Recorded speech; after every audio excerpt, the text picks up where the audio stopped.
Hi, welcome to Richard Gabili YouTube channel, and for today's tutorial, I will be teaching you on how to turn on and off color filters in display on iPhone X. But first, can you subscribe to this channel and don't forget to hit the subscribe button and the bell to notify you for the new updates. And let's start. Using your iPhone X, from your home screen first, go to Settings.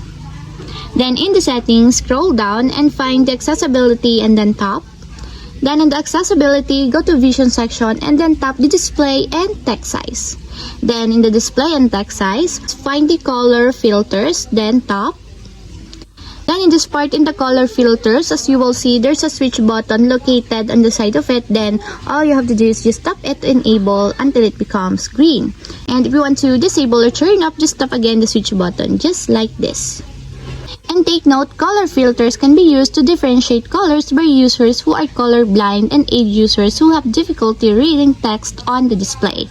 And that's it, we have successfully turned on and off color filters in display on iPhone X. If you have a question, can you comment down below, and don't forget to hit the subscribe button and the bell to notify you for the new updates. And thank you for watching!